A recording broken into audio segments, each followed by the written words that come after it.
welcome to my YouTube channel. What we are talking about today is how you can create your own DIY stands, just like the ones I've got here. You can see these ones set up in my light tent, and here's one that I'm currently not using. So I'm going to run through how I created these. So with process that took a few days, and then this is the final result, which we'll get to at the end of the video.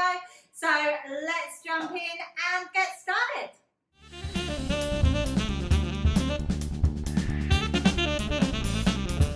Hi guys, and welcome to my YouTube channel. So what we're going to be doing today is some painting. So what I've got that I'm going to be painting is these boxes. I got these from Kmart. They're pretty cheap, and they are going to be perfect as little stands for my products in my product photos. So this one here, this is a square box and it has a lid, so that can actually make two different stands. A nice big one. I can even put that on the side to make it slightly smaller if I want, and then also that little base top one will make a small base. I've also got the same thing in a round configuration. Again, that lid comes off and can be used as different stands like that. And then I've got these bigger ones here. So there's three here that are all stacked inside each other. Again, these can be used as really nice different stands. I can place them up how I want them, and I can put my products on top of them however I want. So what we're doing is we are going to be painting these a nice white colour today. So let's jump in and let's get started.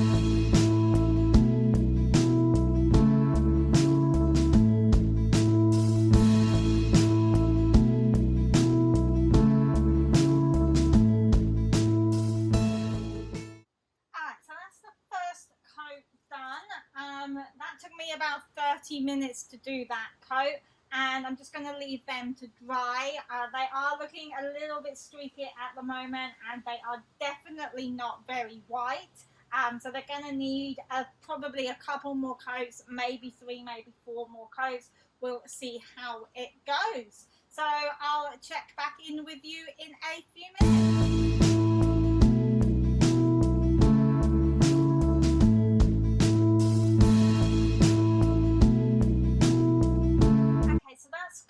Number 2 done. That took me a little bit longer because I was being a little bit more careful and taking more care, trying to reduce the streaks that I'm getting using this brush. But they are still looking quite streaky, and they're definitely going to need a couple more coats before they are nice and white, which is what we want them to be. So getting a little bit dark now. The sun's starting to go down, so what I'm going to do is I'm going to leave these to dry overnight, and I will come back tomorrow. I might try and find a different brush that isn't going to leave so many streaks to do those last couple of coats. I will see you again tomorrow. Alright, hi guys. So we are back in the garden for day 2 of painting these boxes. Now I have actually found myself a different brush. So this is the brush that I was using yesterday that was giving me quite a bit of a streaky look. I have just been testing out this brush here. So this is more of a spongy brush. And I've worked out that if I use this, I've just been testing on the inside of this one here. And I've worked out that if I kind of do a dabbling motion, I get a nice little sort of patterned effect on the boxes, which I think is going to look much better than the streaking. So it's going to take me a little bit longer to do that technique, but let's get started with coat number 3.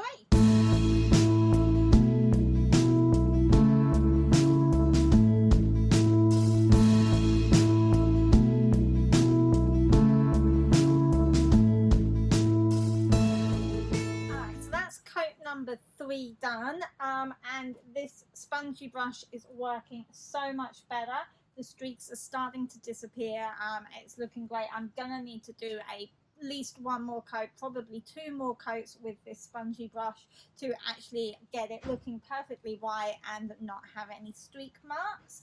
And of course with that technique it did take me quite a bit longer. It took me actually an hour to do that because I had to turn all of the boxes over and do one side at a time, wait for that side to dry and then turn it and do the next side. Just because I'm pressing down on it, doing it sideways, it didn't kind of work. So let's leave these to dry and then we will start coat number 4. All right, hi guys. So we are now in my studio.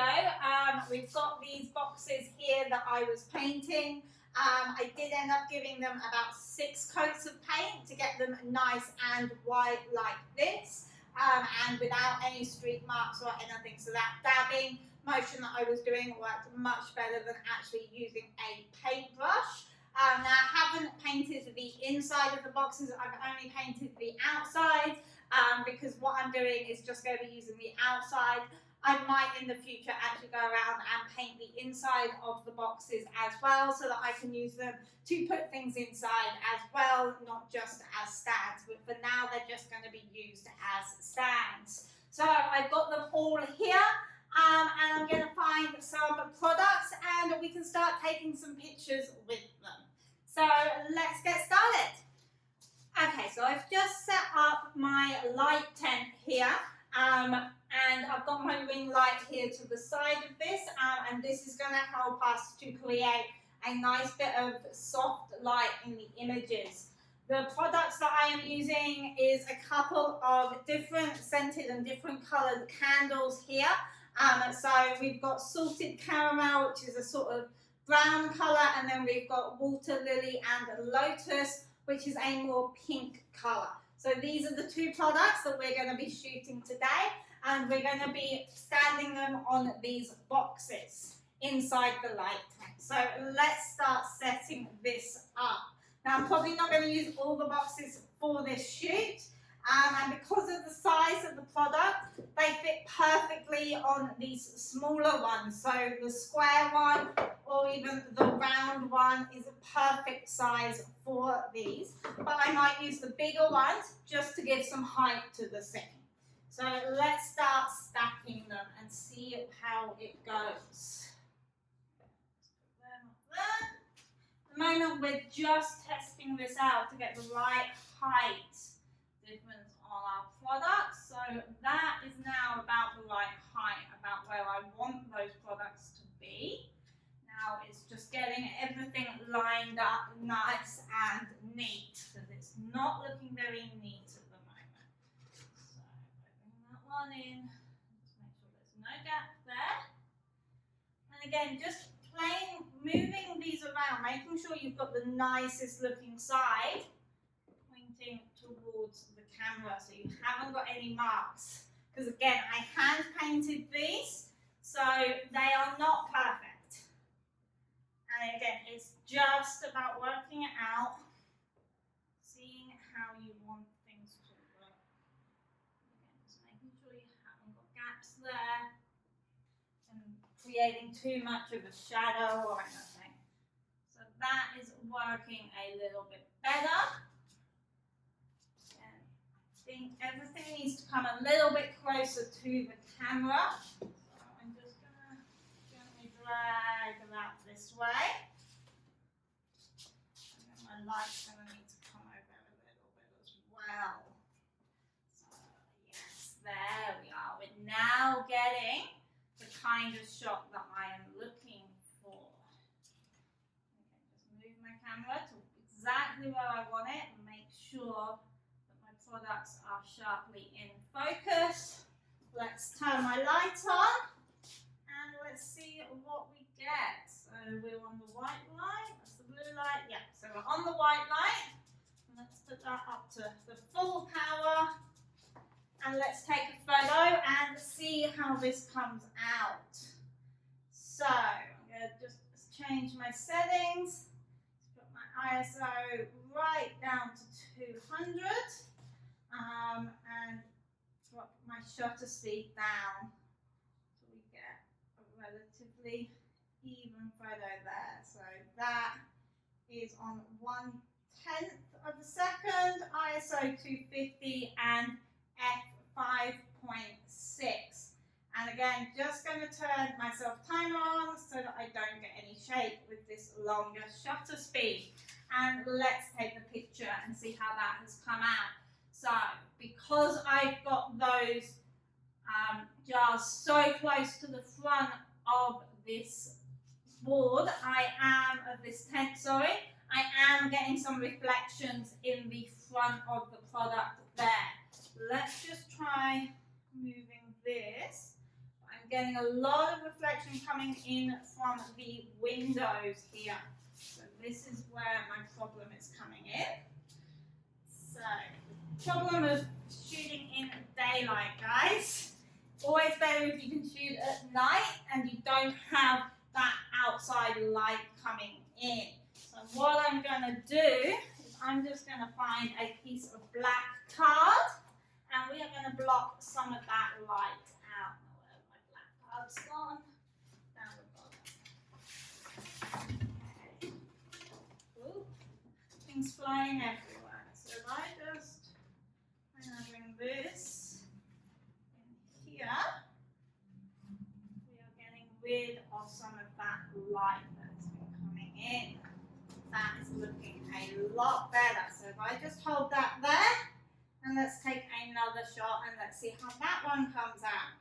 That is looking a lot better. We're still getting a lot of highlights on the side and a few in places that we don't necessarily want them to be. So all the way down.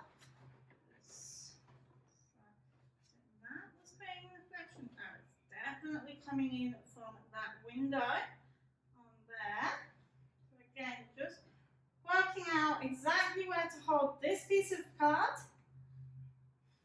Get that light where we want it. But now we've got a lot of very side lit because of where that ring light is coming in. So again, I'm not completely happy with how that is lit at the moment.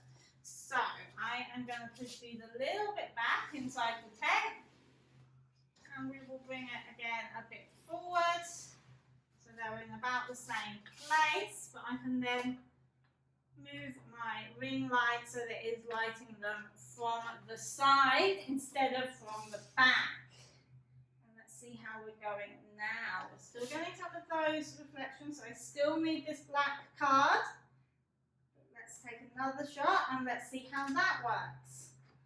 That's looking much better. We're still getting quite a bit of light over on this side, so that is all coming from the ring. Okay, so what we need to do to reduce that is move the ring light just a little bit further away. Just to soften that light just a little bit more. And then in goes this card again. Now I might need to adjust my exposure settings. Let's take a picture and let's see what happens. We're still getting those reflections on that side, which I'm really not liking so much. And it is completely coming from that ring light. I just move that just a little bit. You see, that's just making all the change.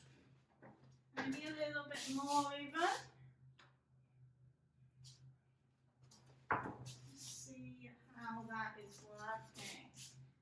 So again, if I now hold it on that side, so I might actually need two pieces of black card in this image. So let me just find another piece. I think I've got something here I can use to block out some of the light.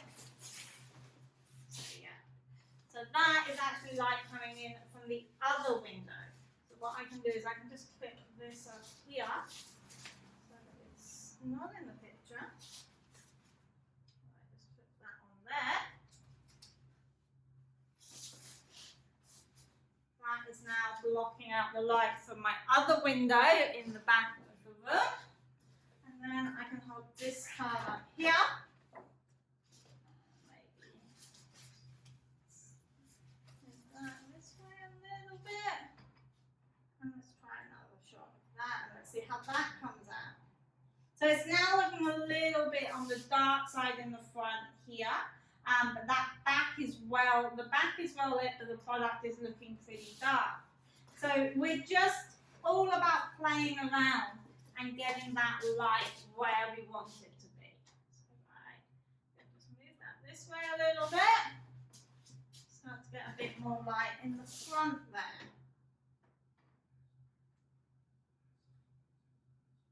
Take another shot, see how that comes out. Getting better, okay? Still got a lot of light on the left-hand side of the image. Not exactly where we want it to be, but it's somewhat working. So again, still just playing with this light, getting it in the right position.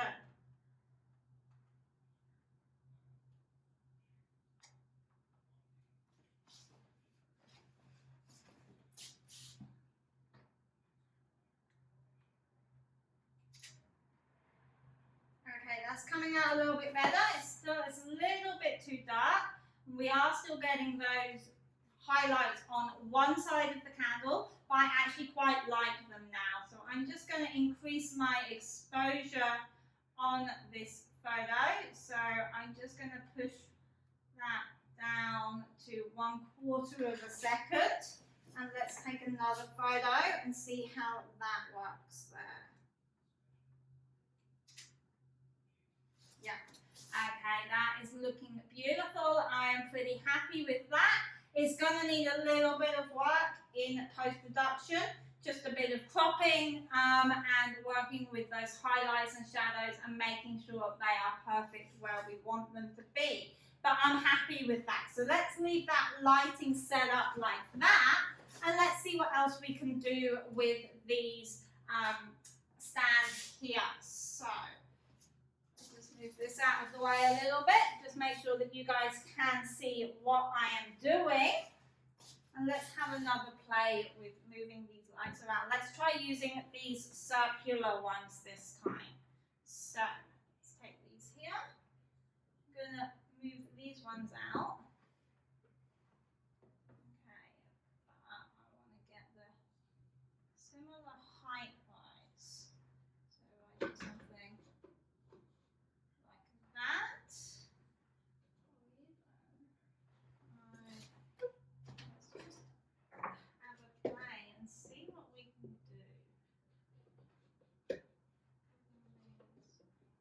That's not the right height. That. Just not the right height for what I want to do. All about playing, guys. So this one up slightly.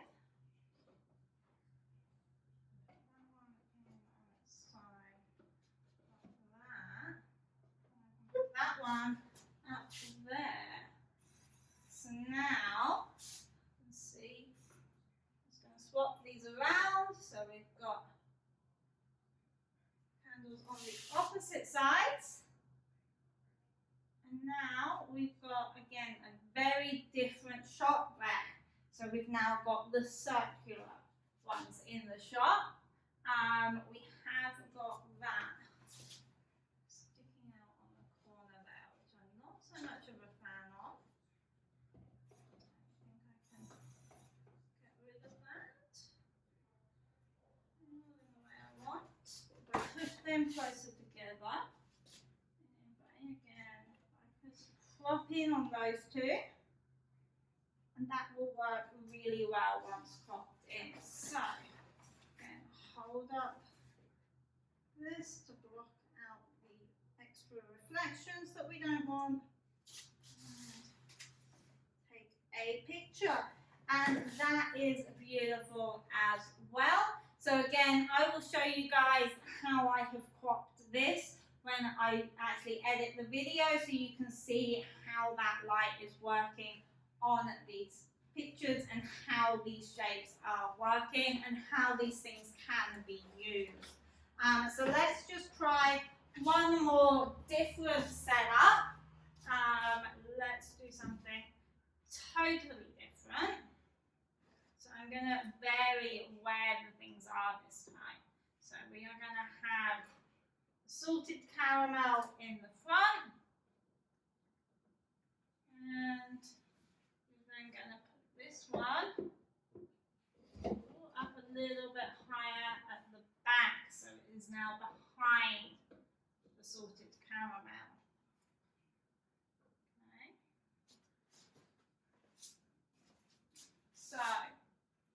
focus on the front of the two here. And let's see again, holding up my black card to block out those reflections. Let's take another shot and see how that comes out. Now, yes, that is looking even more beautiful because you've now got that sense of depth within the photo. So we've got one in the front and one in the back. Gives us a sense of depth, and changing the height between the two, it doesn't look so different, and it's actually working really, really well to show off the two candles nice and clearly. We can clearly see what they are.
So that is basically all that I wanted to run through with you guys today.